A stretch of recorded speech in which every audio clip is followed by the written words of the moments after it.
Well, the battle over sick pay is over. After weeks of fighting, an initiative that would force businesses in Orange County to provide paid sick leave will not be on the ballot in November after all.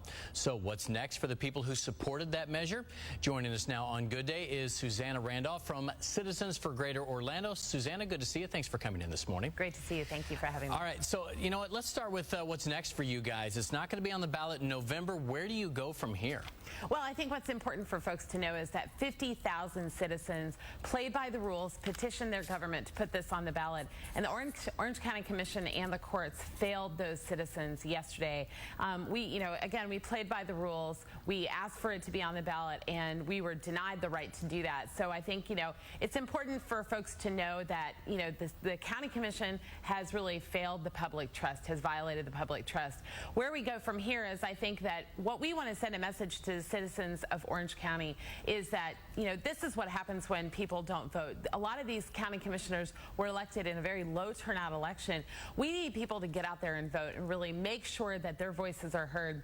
As I think Scott Maxwell put it really great yesterday, is that we may have lost the battle, but we will win the war. At every turn, these commissioners are going to be asked why they violated the public trust. I mean, Mayor Jacobs herself wheeled in on a dolly 6,800 petitions during the 2010 election to qualify to be on the ballot. Imagine if Mayor Jacobs was told at that point that those petitions were going to be ignored, and in fact that she could at some point be on the ballot, but it wouldn't be in the 2010 election. I think that's the kind of trust that was violated yesterday. I see a lot of people saying they feel like that this was stolen from them. 50,000 people signed up for it. It was supposed to be on the ballot in November, and somehow now citizens don't have a right to even vote on this. Is that how you feel, that this is being stolen from the citizens? That's exactly right. I mean, how are we supposed to teach our children about the way that democracy works here in this country and in this county when it's not about whether or not the merits of this issue cannot even be discussed. So it's not about whether or not you support the initiative or not. People aren't even going to get a chance to vote on whether or not they support it.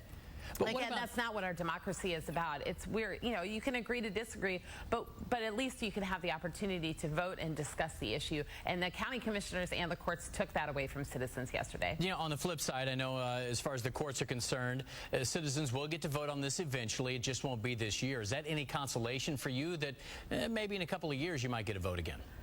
I mean, I think, again, just to go back to it, I mean, we followed the rules. We went to the Orange County Charter, which is the Constitution for Orange County. We went by the rules that were laid out very clearly, and we did exactly what we were supposed to do. And then we were told by the County Commission and the courts that, we weren't allowed to do that. So the rules were, it's football season. I think when a perfect analogy here is that right when we were about to kick the field goal, the County Commission and the courts moved the goalposts. So I think that that's kind of exactly what we're looking at here. So it's some consolation that at some point we'll be able to get on the ballot, I suppose. But I think, again, voters need to turn out huge this coming election and make their voices heard.